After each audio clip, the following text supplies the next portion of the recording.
The word we're looking for is resilience. Everything we do is an opportunity. We just have to keep going. We're resilient as f-. There's your quote. If I am too comfortable, I don't achieve the things I need to achieve. Totally. Pain is what drives me. 100%, babe. Like the best songs are created when someone's heartbroken. You don't see us moving mountains unless we have to, and we are feeling that pain. You were going through a breakup. You became a single mom. How did you get yourself out of that place? There's always like these stages of grief. At a certain point, you get to a point where you're like, if I don't do this, nobody else will. So we gotta pick ourselves up, dry our tears, and keep going. Hi guys, it's your host Geni Cor here, and this is another episode of House of Impact Podcast.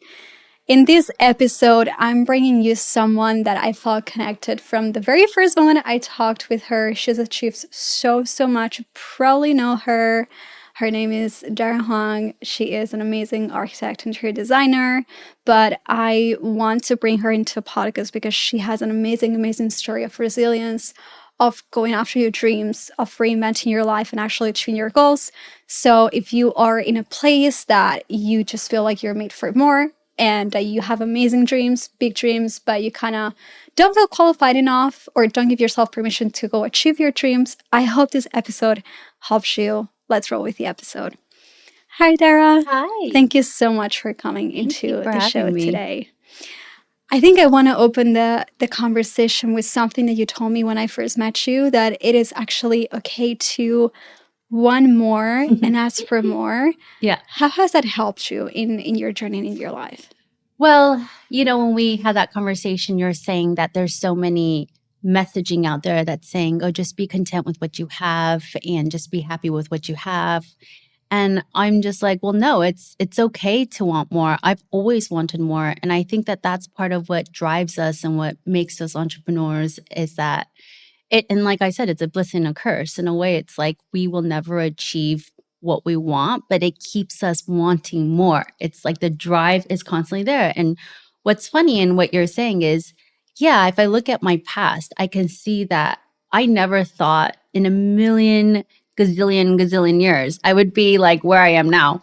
But I still want more. Do you see what I'm saying? So it's like no matter where you reach that sort of pinnacle, it's not enough. So I feel like we're always kind of 3 years, not months, but 3 years behind where we want to be. And then when we get there, we don't even realize it because that change happens so subtly. Of course, if we were to look into the future and be like, oh my gosh, here I am in 3 years, we'd be shocked. But at that moment, we don't feel it because we keep kind of going. And in a way, it's okay because look, I've had my business now for 11 years. And I still have goals that I'm trying to reach and make. And I still have visions of where I want to be. So it's good. It's positive, and you got to keep doing that and keep painting that picture. And there's never like an end goal, because if we weren't ambitious people, we would never, basically, you don't reach that goal. So are we happy? Like, of course, I'm blessed. I'm thankful. I'm grateful, you know, for people and things and clients and my team. Like, it's amazing. You know, sometimes I go to the office and I'm like, I can't believe all these people work for me. It's like, it's shocking. You know what I mean? It's so shocking after 11 years. It's shocking. Yeah. And what's funny was over lockdown, we stopped going to the office and I was working from home. We were all working from home. And I kind of forgot that I'm like, so before lockdown, I was surrounded by 20 people in an office and it almost became mundane. It was like, yeah, it's just another day at work. And then after lockdown, when we started going back to the office, I'm like, holy shit, all these people gave up their lives to start a career following my dream. Like, what a blessing that is. Like, that is, I will never take anyone who's on my team for granted. I will always put them before me, 100%, you know, like you are only as good as the people that are creating the output for you. And I just, it's like, and that's what I mean, is you're so caught up in the moment that you don't actually, you know, realize like, wow, like these people all work for me, you know? And they're so good. They're so talented. They're so capable. There's so many things that are better than me. And that's another thing that you really have to do is surround yourself with people that carry your weaknesses. And that's been key for my business. And yeah, I still have goals that I want to do. I still have things I want to achieve. And I think that's very healthy. I am curious about something though. If you never thought or believed that you could be this person now, that Yeah. you could have built the life that you built, I do believe, like, deep down, you knew that you could. Otherwise, you wouldn't have created it. I don't think, to be honest, again, growing up Asian and being suppressed my whole life, where we're not allowed to like have pride or even, this sounds weird, but believe in ourselves. That sort of cultural upbringing does actually push you to do more, because it's almost like we kind of overserve, and we end up being surprised rather than being like, oh, I deserved this. And in a way, I feel like that humility is so necessary, because if we ever like got to a point where our heads were inflated and we could just like lounge around doing nothing, that would be a really sad day. Do you know what I mean? And I don't even think that we do what we do because we want to all be super rich, because like money doesn't it doesn't confirm or hold value for us. For us, it's about impact. It's about what we can do in the world, the people we can touch. Like for me, it's the built environment, right? Because I'm an architect. So for me, that's so impactful when I can dream of something and then walk into that building that I had in my mind. It's so powerful. So I feel like there's a lot more motivation for us than just being something or thinking we can achieve something. It's like actually having real value that we can put out in the world and feel like it's creating substance on its own, like without us having to, it's almost like our imprint on the world if we can do anything. So again, I never grew up thinking, oh, I can be this person, this person, this person. But I will tell you that whatever we're supposed to be, we will be. And that is because the universe will readjust your life and yourself to be the best you possible. So you will go through breakups, you will lose jobs, you will fall out of relationships.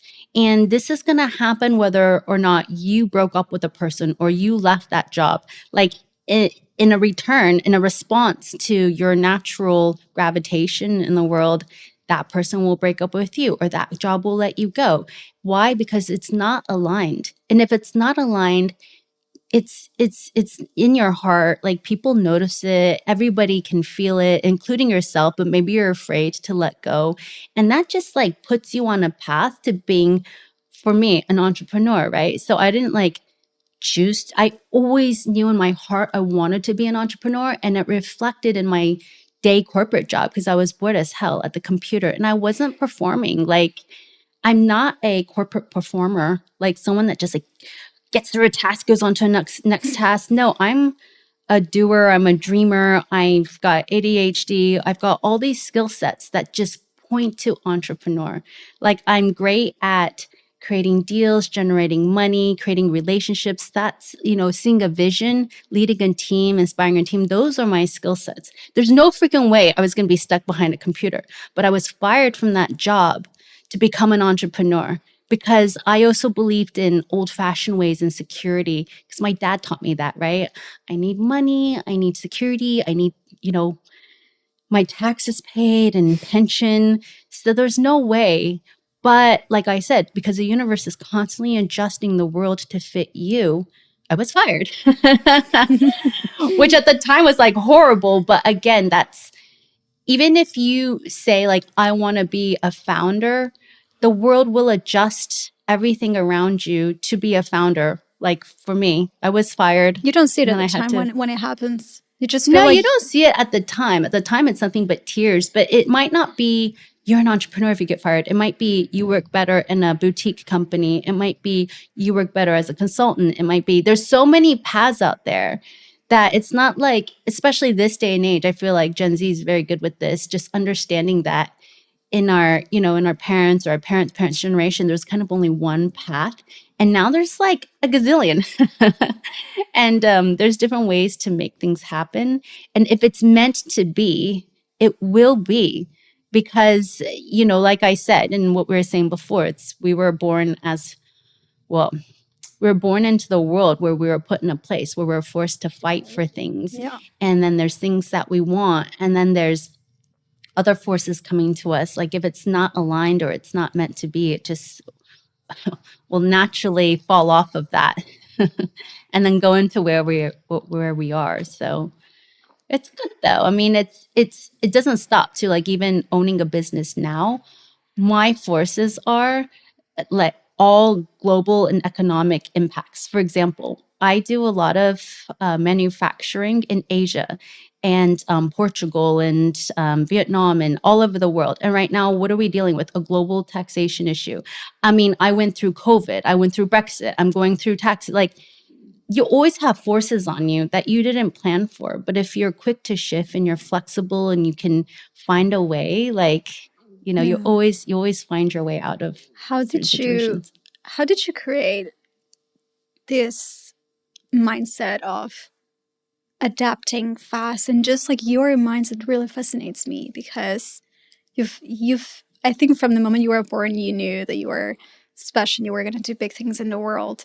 But how, from the moment you were like a student to this moment, what had to happen in you and in your mind and your identity to get you to this place? Well, what's funny is I think that the word that maybe we're looking for is resilience. We are so resilient.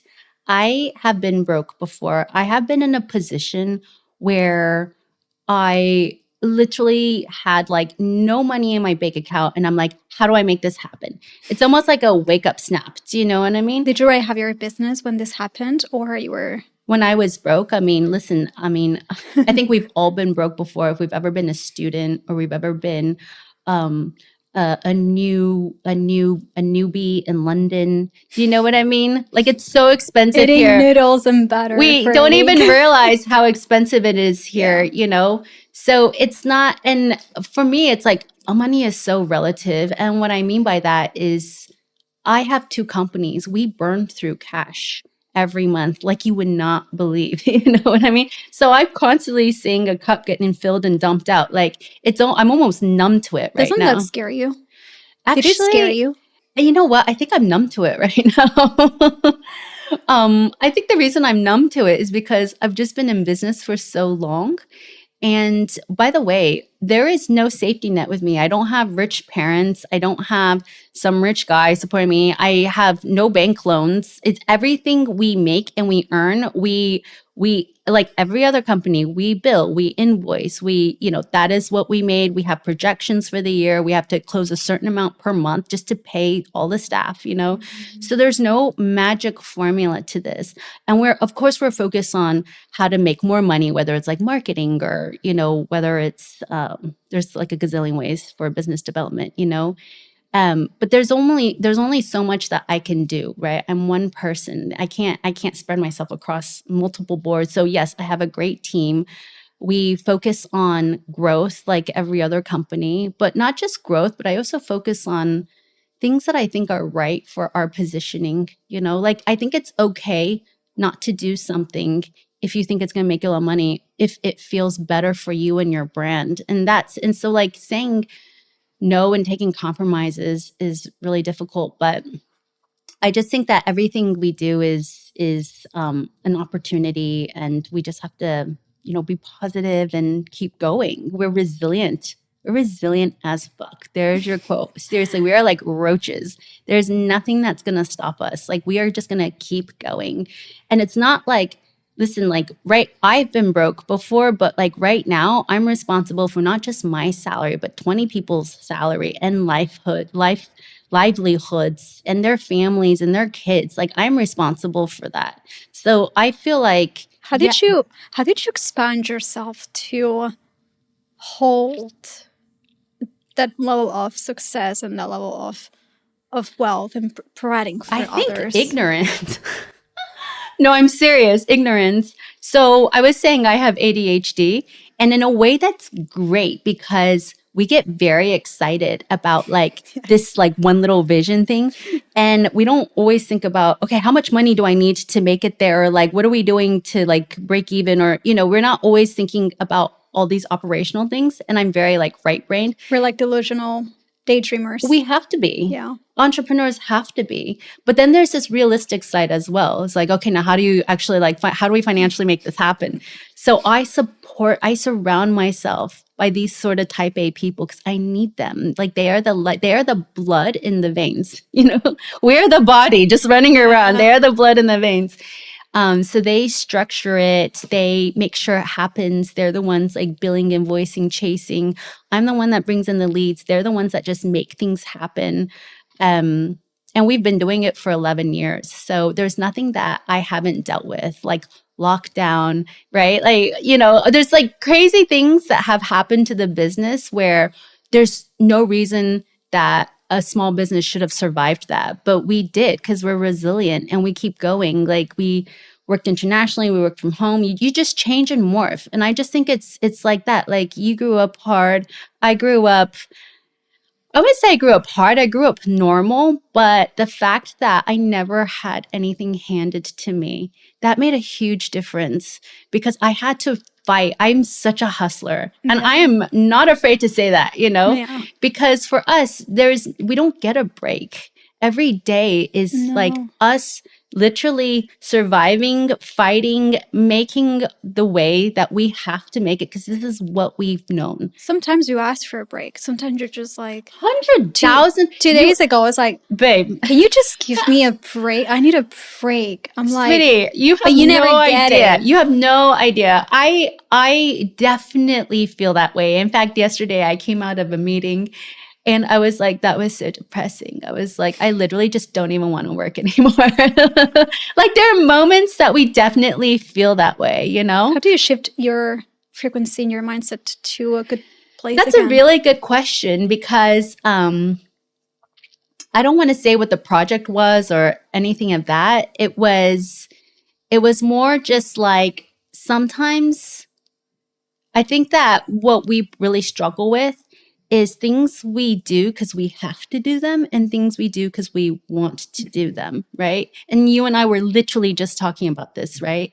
It's like sometimes you do things for money and sometimes you do things and it might not be for the money. It might be like for the vision, but it takes a lot of like investment.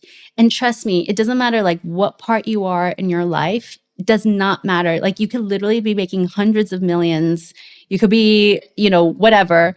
You will still be faced with these sort of questions like, okay, do I do this, but it's going to cost me? Or do I do that, but it's... Do I follow my passion? Yeah. And the truth, the answer to that is you still have to do both, because no one's paying our bills. If this was a vanity project and we had like someone funding us, yeah, great. We would be just, you'd be interviewing just, okay, these people, you'd be, paying for a huge stage and, but then you would be making no money off of it or, you can't find a way to generate a revenue. And so what you really need to do, and I do this for all my businesses, is get them to stand on their own feet without any funding, right? They need to be profitable businesses. They need to serve, they need to be there because it serves a purpose to feed you. But when you're starting out, right? When you're starting out, of course, it's you giving, it's like self-investing. And then after a while, you need to get it to feed you. And thank God I did that because when I started the business, right? Of course, when I started business, I didn't know how to run a business. I didn't know how much to charge. I didn't know anything about finance or operations. I was just like giving everything I had to the business. And that was great because at a point where I had a kid, which was only 3 years into the business, at a point where I had a breakup, which was only 2 years after that, 3 years after that, my business was at a point where it started taking care of me. Thank God, it's a sad fact, okay? But an architect in London cannot afford a full-time nanny and to go to work at the same time because the salaries are too low. I owned my business. I'm super lucky. And I gave it everything I had, for the first few years. And so by the time I was in a really bad position in my personal life, it took care of me. I felt like for the first time, I was like, wow, okay, this is how I want my life. I want an office in Kensington. I want to live next door so I can walk to work. I want a full-time housekeeper and nanny. And of course, those things are expensive, right? But I was at a point where, like, if I cannot take care of myself, I cannot take care of my business. So these are the things I need. And because I own the business, I was able to raise my salary and make us all work and hustle enough to make that stuff happen. And those are the type of sacrifices that at a certain point we do need to do. Because I feel like often as a business owner, we're such a martyr to our own practice, right?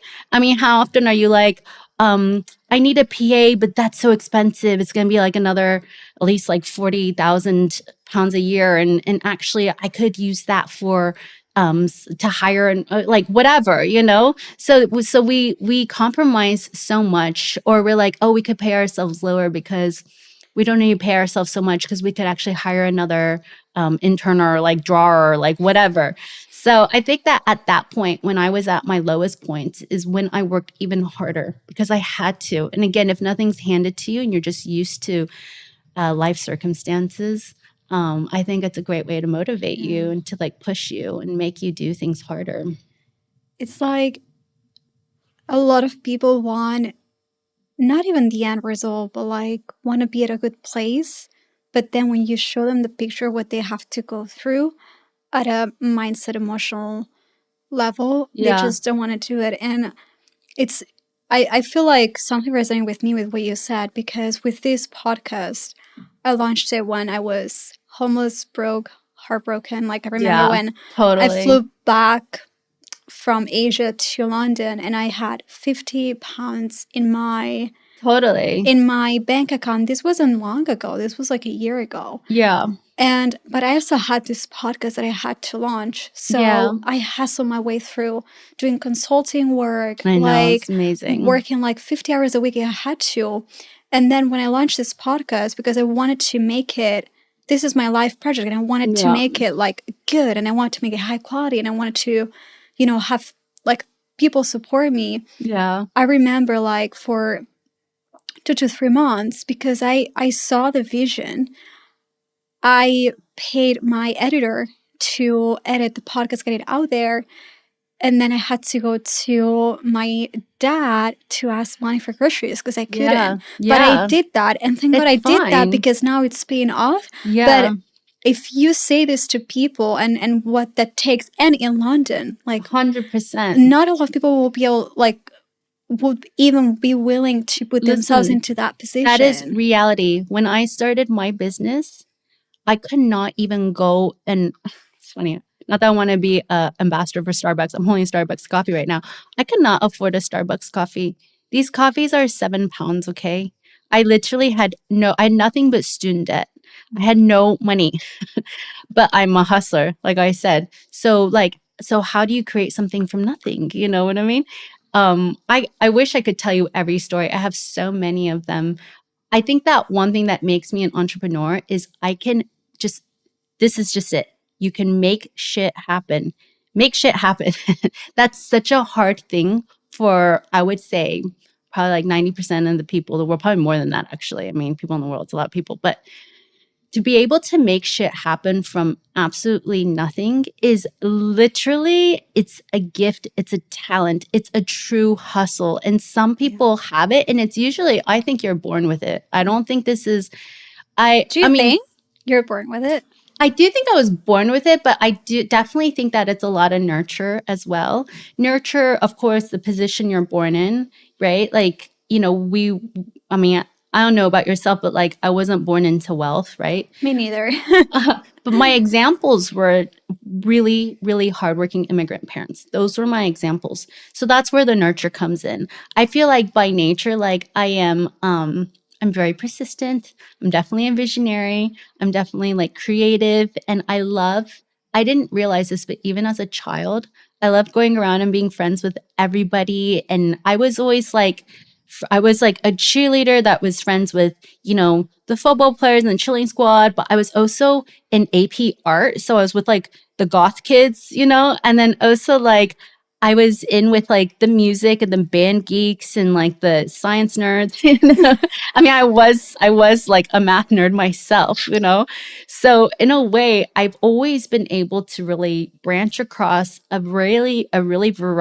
big variety of groups and demographics and connect with people, which is so important in business, is that connection and that energy that you feed to other people. Because even though so much is done by technology and whatnot, there's still so much to be said about trust. And I work in Oh, real estate, you know what I yes. mean? So in real estate, it's like the most expensive asset people will own in their entire life is usually their homes, right? It's like what people have mortgages on, it's what. So, and we don't just work with people, we also work with funds and developers. So we're talking about budgets of 30 million to do like we did about 100 units. That was my first big job, 100 units in Fitzrovia. My budget was 30 million. And how old was I? I think I was like 30 years old. Did you freak out? Of course I freaked out. You know what's funny is I never freak out. I don't know why. I think again that's nurture, is just having like shit could hit the fan, like absolute shit. And you could tell me and I'll just be like, okay, it's the weirdest thing. Like I don't freak out because honestly, I had no business doing a job that big, but I won it and I can tell you how, but that's another story. Like I have so many hustling stories you wouldn't believe. Um but I won that job and I just kind of winged it and I just asked the right questions. I didn't have anybody with experience on my team because when you're young, what do? You hire cheap. But hiring cheap is expensive because you don't have experience on the team. So I basically created a company from nothing, hiring people that knew nothing, but I managed to like make it all happen, not go broke, like survive through over a decade. And I mean, now it's the opposite. Like we're all incredibly well oiled. We're super experienced. And is it an easier ride? I think it's a different ride. I think at the beginning, you're just excited to have your own company. You're just like, I'm so excited. I'm so excited. And then now it's a lot more like bill paying, right? Because now, you all the T's and I's are crossed and dotted. So it's like we have huge payments we have to pay out, like insurances, pensions, operational, like everything. So now it's a different beast and the goals are different. Do you think that what you want, you achieve because you trust yourself that you will get yourself there? I think that I definitely am a very determined person. I think you are too. And we kind of like stop at anything until we get what we want. And so in a way, it's like we're incredibly persistent. We're like, no, we're doing that. We're getting that. That's ours. That's happening. But I will say that what I am very good at is also shifting that direction. So I don't completely change the direction. It's still going in the same direction, but I'm good at absorbing things that, for example, I really, and this is the thing, is I've changed my vision like through 10 years. Think about everything that happens, right? Stuff happens. And so your vision might change and it's okay because the direction's still in the same direction. What I don't like, which I find a lot of people do this, is they completely change the direction. So they're like, I'm just going to give an example. I'm going to do baking. No, I'm going to do purses. I'm going to do like sales in cars. I don't know. Like these are totally different businesses, different directions. And then they go, okay, well now like Bitcoin's trendy. So I'll do that. And now AI is trendy. So I'm just saying like, don't change total directions, have the same direction, but it's okay to veer off that path. It's okay. So I'll give you an example. I always wanted to have, I thought, a really, really big team because at the time that was what was considered successful in my field, was like big teams. Later, I discovered that actually I hate managing a ton of people. It's not me. It's not my thing. So I would hire people to manage the teams. But I still found that HR is like a huge, I don't want, like, it's difficult. And actually we made more money by outsourcing a lot of our workforce to different countries, and then to keep the core business and strengths into basically the concept development of things.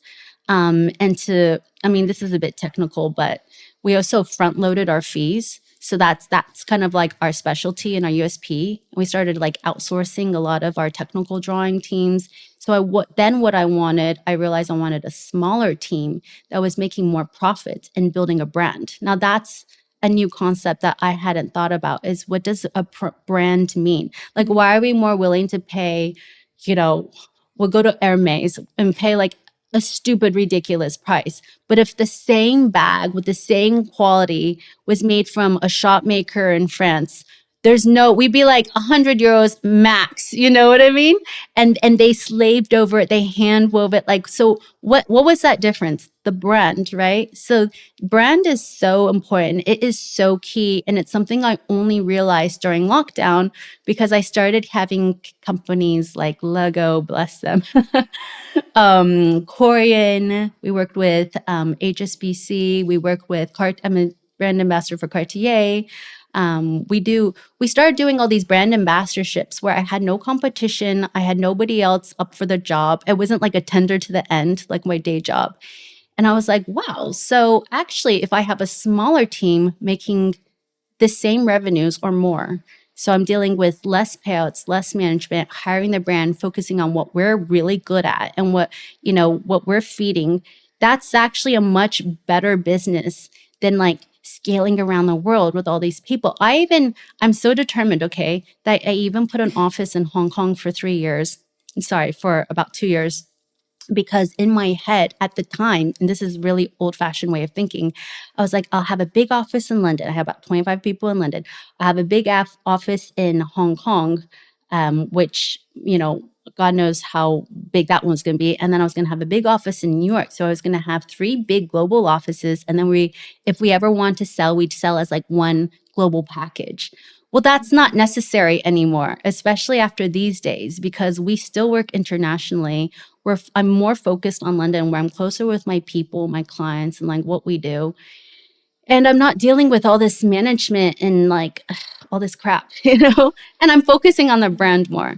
So I think that's important. I want to touch on something that you said, and it was going back to your resilience, where you had this moment in your life where you were going through a breakup, you became a single mom, and you still had to show up for your work every day. How did you get yourself out of I think that place? Like, even with you and what you went through, there's always like these stages of grief. And then at a certain point, you get to a point where you're like, I need to fucking survive. Like, if I don't do this, nobody else will. So we got to pick ourselves up, dry our tears, and keep going, and it almost makes you stronger. And I feel like through every hurdle in my life, there are usually breakups, right? That's when I always became stronger, because I became even more determined. And I think part of what Why do you think that is? I think it's because there is nobody to save us but us. And we know that. And I always tell women, like, do not ever rely on a guy. I don't care if he's your husband. I don't care if he's your daddy. It has to be like you at the end of the day. I'm not saying parent support isn't everything. It is. Like, if I didn't have parents that loved me and had a place where I could go back to, I wouldn't be taking these risks. Yeah. I feel like that is so important to have. And it doesn't have to be your parents. It could be your friends. It could be your siblings. It could be like your neighbor.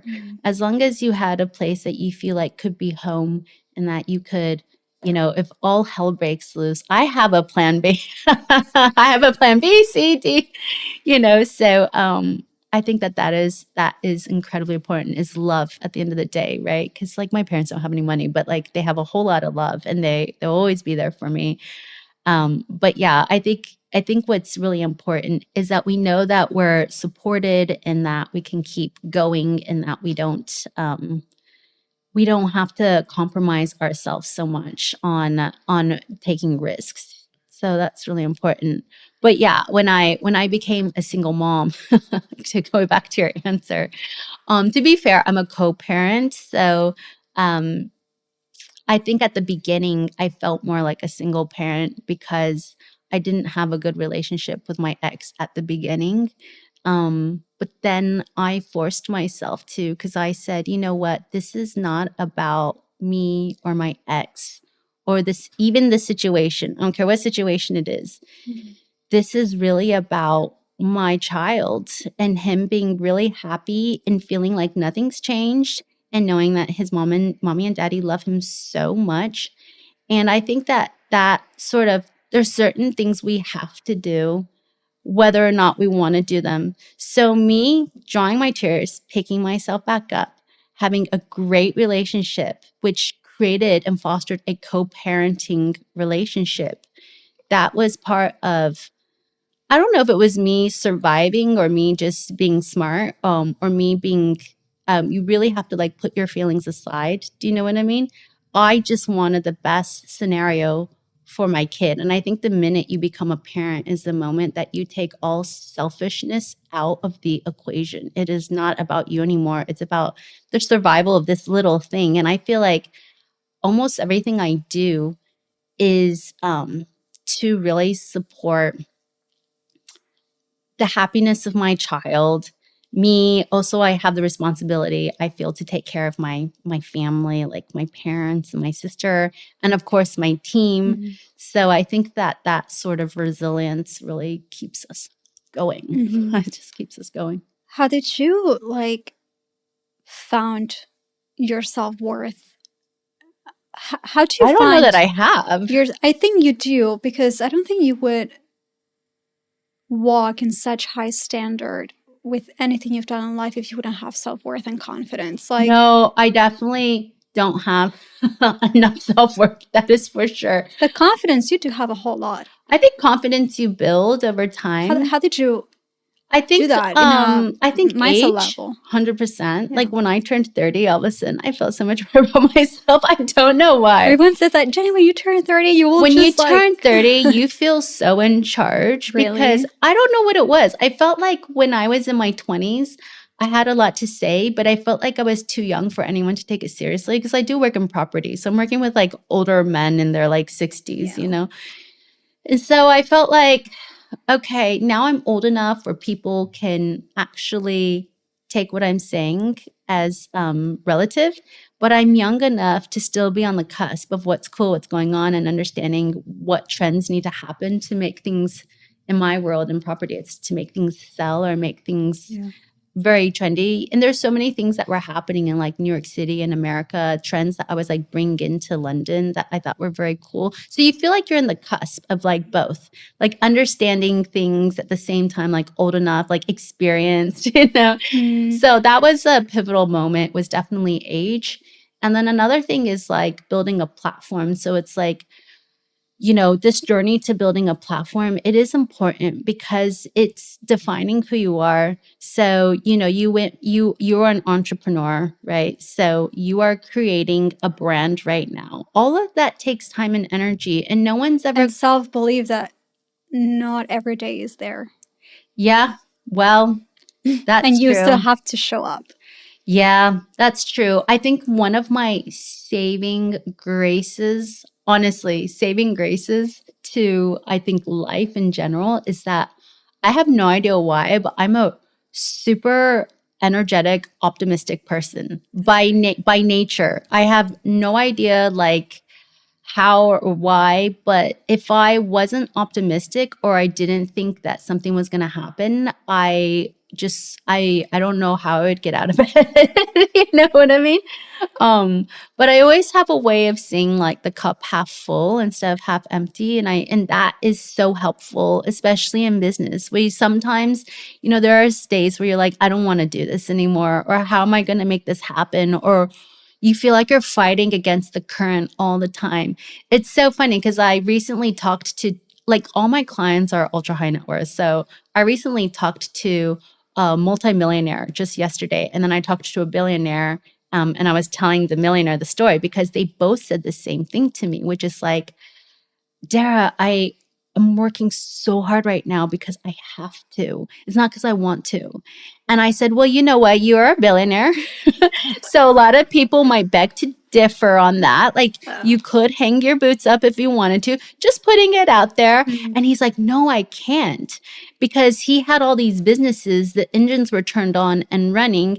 And like I said, with any business, you have to keep feeding it some juice, right? Because it burns money, or you have to find a way to like lower the cost. It's all like, it's like a treadmill. Like it's all an exercise, and you want to grow. There's like so much energy you're like putting out that he can't just turn the keys off, because what's going to happen to those businesses, you know?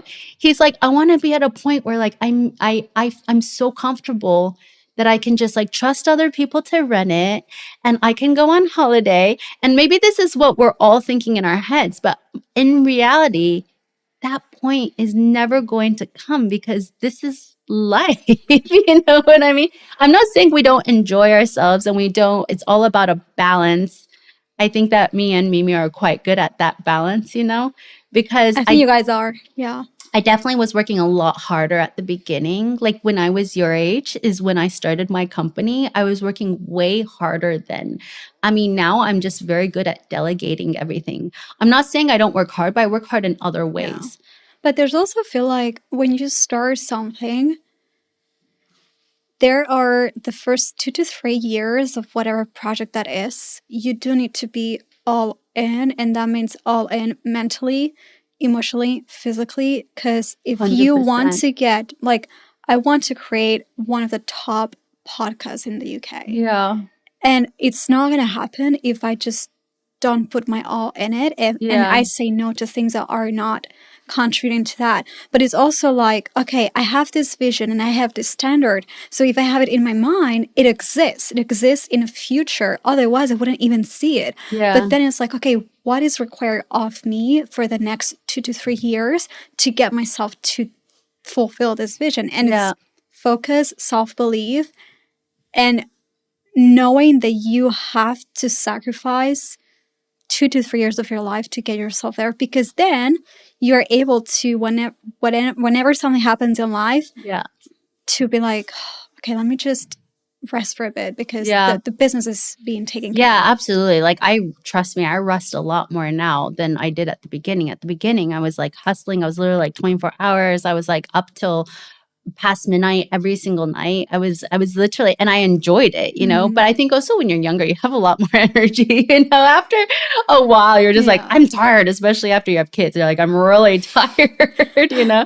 And like I said, the hustle is different. It's not the same. I mean, when I started my business, I was basically me and one other person. So I was like the janitor, I was the IT, I was the accounts, I was the BD. Like I was doing like everybody's job. And then what happens is when you grow, you start to delegate and you can hire up, and so of course your time gets, you know, more and more free as you go. So it's not like I was super excited too. And I had no money. And it was like the most exciting period of all, because you're creating. And that's what feels so good. That's the most exciting, when you have no money, you're bootstrapping and everything. Yeah. You're just like, let's go team, which is just you. But like one story that I don't tell a lot of people, but I just want to be totally transparent, is one thing that I genuinely think that entrepreneurs need to get rid of. It's their rent. That is the most expensive thing that we have to pay for, is our rent, correct? Like where you live, right?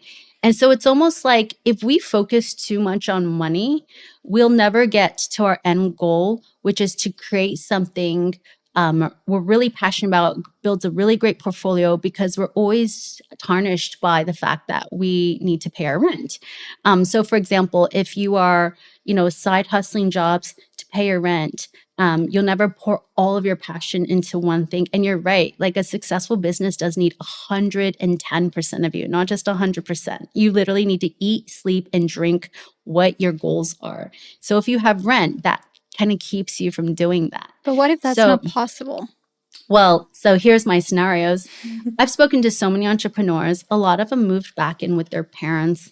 A lot of them moved in with their grandmothers, right? A lot of them did take a back seat, which is so unglamorous when you're young. It's so like not the ideal life. No one wants to move back with their parents. Come on. You know what I mean? But there is a sacrifice. And for me, there was like two things that I did. One was, and this is just by chance, okay? It's not like I planned my life like this, but I had one best friend who she just had a lot a lot of money because her dad was rich and he was bought her an apartment in Chelsea out of all places. So she let me stay in her second bedroom. And so I stayed there for probably like 8 months or something. But I needed that rent-free period to focus on my business. Do you know what I mean? But I'm lucky she was there. But if she wasn't there, there's other ways that I have like found a way to kind of cover my needs just by proximity. So this is one of the story that I don't like share a lot, but is absolutely true. So when I was starting my business now, I was engaged. And yeah, I was engaged to a Polish guy. Anyways, don't want to give out too much information. And it was exciting time because, you know, when you're young, you think, oh, I'm almost 30. That's really old. So I got to How get. old were you when When you I were? was engaged? Yeah. Yeah, I was 30. I was like starting my business when I was 30. I was engaged. And you think that's really old in your head because Yeah. women think in really weird girl math ways where we're like, I'm approaching 30. I mean, I just turned 29, but like, I'm like, oh my gosh, this is the last year. I have to make it no, happen. babe, no, It's stop. like, That's no. the first thing you need. Honestly, these like girl years, like in our heads, the pressure we put on ourselves needs to disappear. Because society has put that pressure in ourselves. I know, but it's stupid because in our heads, we think we're supposed to be married by the time we're 32. This is not normal, by the way. Like the older you get, they realize how ridiculous that sounds. It's so at like 31, 32, you're just babies. You know what I mean? So, anyways, in my head, I was engaged. I was like, yeah, that's the right time to do everything. And then I was starting a business. And long story short, I was living with my fiance at the time, so he was obviously paying rent. So all I did all day was hammer away in my studio, right? That's why I didn't have money for a Starbucks coffee because I had this tiny office, but it was so cute. It was above a hardware store. I was paying 500 pounds a month for rent, you know, and I had IKEA furniture in there that I built all myself. Like it was total startup style. But I was able to focus on getting business and like learning the ropes to how to make money in that business. So that helped me a lot. And then to reverse like to them, so my message isn't go get a boyfriend, they'll pay your rent, because in actuality, I paid him back. So when after my business, I guess, perceived to be successful, he actually came back to me and he was like, oh, I see you're successful now. Well, you were living with me and you couldn't have started that business without me. So if you don't pay me back, I'm going to sue you for it. I know, ridiculous. I mean, I was still a startup, okay? The business was probably only like 3 years old. So you're still a baby, right? And I was like, And oh. 6 figures or multiple 6 figures or even 7 figures in your type of business is not the same as 6 figures or 7 figures in an online business. Oh, It's well, not but the same. he was making those figures on his own, like as a single individual working for somebody else. So like it's like he didn't need to attack a small startup design business. But anyways, what I did was I ended up paying him. And I was like, I'll just call it karma. I don't need to go into litigation for this, but this is good karma, even though we were engaged and we were together and we were legitimately thought we are going to be together forever. I will take out a bank loan, which I did, which was at that time equivalent to $100,000. Okay, yeah, and I paid him back, and I paid him back by borrowing the money from the bank and paying the bank off. It's completely paid off now. So I guess my story behind that is, yeah, okay, nothing in life is free. Okay, I stayed with my best friend and she was lovely. And of course, you know, we're still best friends and it's fine. But I do think that however we can get rid of our rent, that takes a lot of stress off of the table. It doesn't mean we have enough money to like feed ourselves and enough money to have the lifestyle that we might want to have, which is why I ended up paying him all that money because I'm like, okay, you know what? We were engaged, but if you want to be that way, I'm not going to be like, one of these girls that just like take and not give back. So I did. I gave it back. And I have never taken any sorts of payment or handouts. never, because life isn't free and it'll end up being harder than it is easier. And But you get better and stronger. We get better and stronger.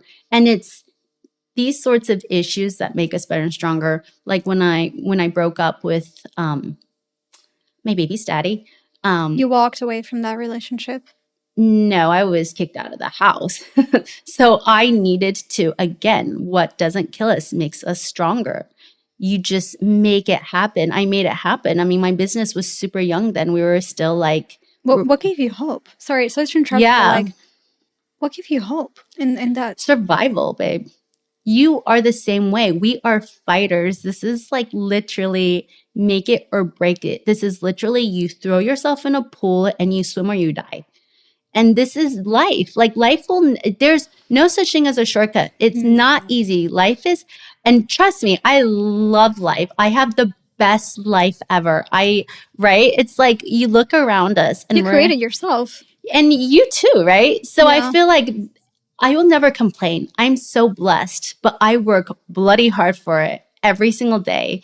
There's no such thing as a handout, and we're good at it. Again, like only a small percentage of the people are what we call like magic makers. And I don't know if it's like what we put out in the world or like the energy we feed it, but it feeds us. It gives back. Like we make stuff happen. Yeah.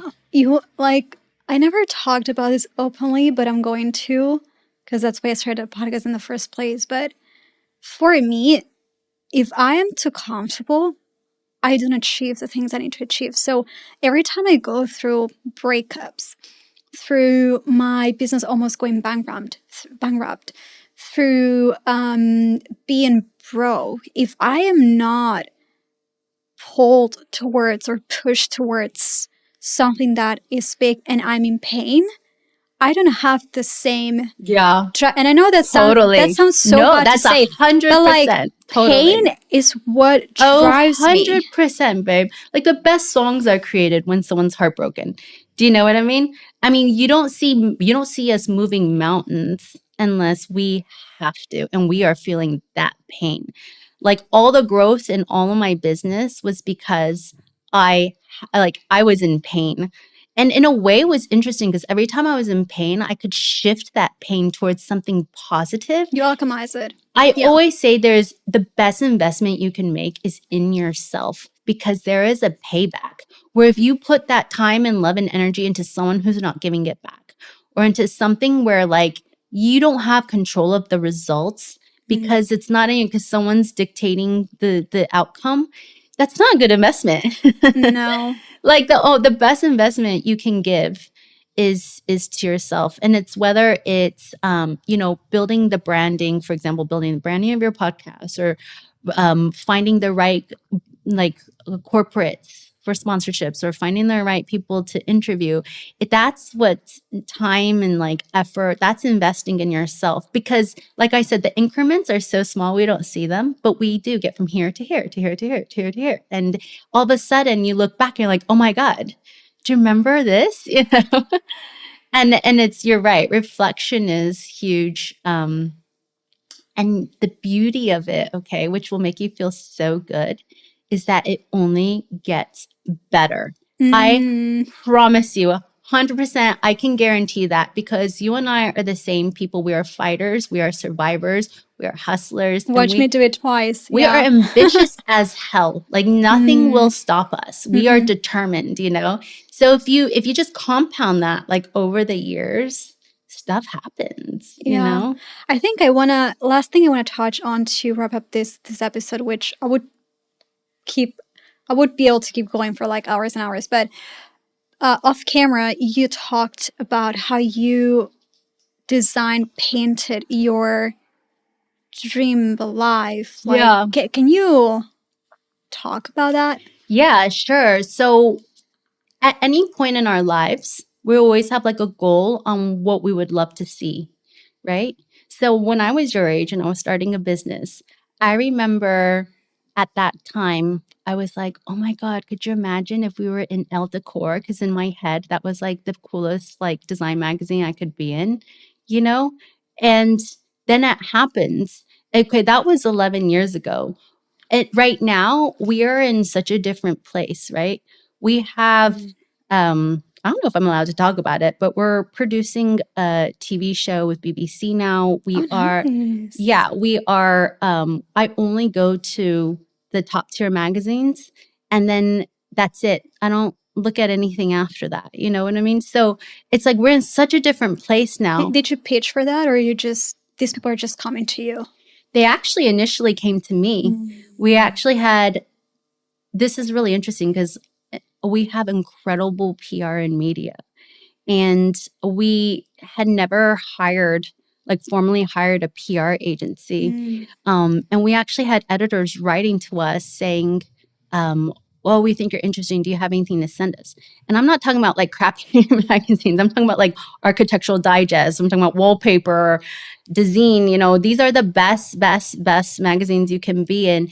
And then I was saying it's all about relationships. So you become friends with the editors, you get to know them, you do dinners, you know, and then you create this symbiotic relationship where it's like you start to help each other.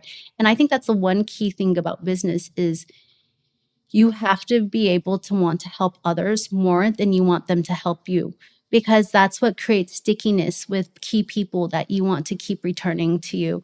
So one thing I always do, and it's almost like a curse of mine, it's not that I just want to help like the mega millionaires and the clients of the world. I love also helping like young people and like starving artists. I love helping them, or like but there's only so much of me I can give. It's like people that are now, like that's how I see myself. Like I am now where you were when you were my age.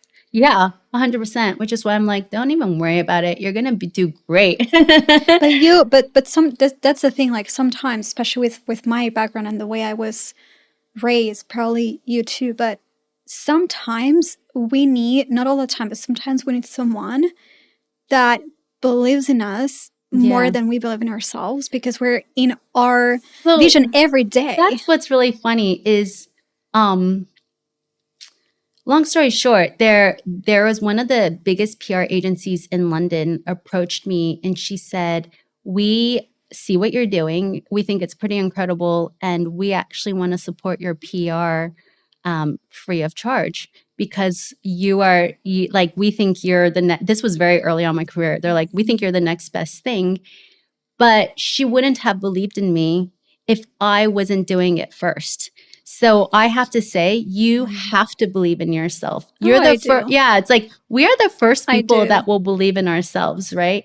And what's crazy, and this is 100% true, the people that surround me and my company now are still people that believe in me more than I feel like I can do. I'm still like, oh my God, I can't do it. I can't do it. No? And but like the whole, like everyone surrounding us is like, you guys are it. This is, like we know you're there. Like we believe in you. And I still have a hard time like believing that, because I feel like, again, I always want more and I never feel like I'm quite there. But this is probably a gift. And one thing, so I got an investor 2 years ago in a second business I started, which is in furniture. And he said to me, because he's invested in hundreds of entrepreneurs, young entrepreneurs, he's like, anyone I invest in better be fucking scared. He's like, if I invest in anyone who's not scared, they're not worth working with. I want them to wake up every day fearing failure.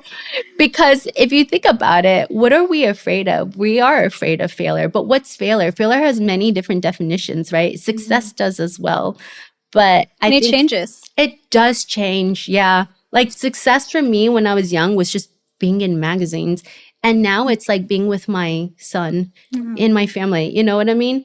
But buying that time for me is a success. Like I was saying, I was working crazy hard and now I have some time and I delegate. And that to me is success. Like go, I can film this TV show with BBC, and like I'm not on the floor every day, but it's fine because I have this awesome team, So for me, that's success already. But yeah, be hungry, be afraid, and want more. It's fine. It's good for you. As a closing message, I always ask my guest to give a message because probably a lot of people that are listening to the podcast are where you were years ago. Yeah. What's a message that you would give them that they need to hear? Probably just do not give up. Giving up is really easy and it can come in many different forms, but if you can just have a dream and you can follow it as closely as it's viable for them, whatever way that means, like, please don't give up and always have some point of something for yourself. Like, it's sad, but it's true. I see a lot of women, especially in London, where this is probably one of the most expensive cities in the world, that rely so much on payouts. When I say payouts, I mean like men giving them money, right? And I just think that if you can find a way to build, and trust me, like I live in a male dominated industry. There's nothing wrong with having male mentors and men help you. That's completely acceptable and fine. But what we need to do is like build a voice and a platform and our own platform, right? Sustain it however we can, but like find that strand of like independence and keep going because that's what people at the end of the day will respect, right? It's not because like, some girl is like a gold digger, sorry for lack of better words, or it isn't trying to do something. And trust me, like when I moved to this country, I was riding the bus. I did not have a single friend. I was working for Foster's. My starting salary was 30,000 Reminds me pounds. too when I moved to London, I was eating butter with noodles for 100%. 2 weeks. I was just 100,000%. And I adjusted my life. Look, I had a master's degree from Harvard. I'm working for 30,000 pounds a year. I adjusted my life to fit that budget, right? So it's like we have the ability to make something of ourselves, but we have to go through that hardship and we have to go through that hustle. And yeah, just don't be afraid of it. Keep going, really. amazing. Thanks so much, Dara, Thank for you. being here, for being Yeah. so open, and for being honestly so amazing. You're Thank you so so much sweet. for coming. Thank you. It's great to be with you.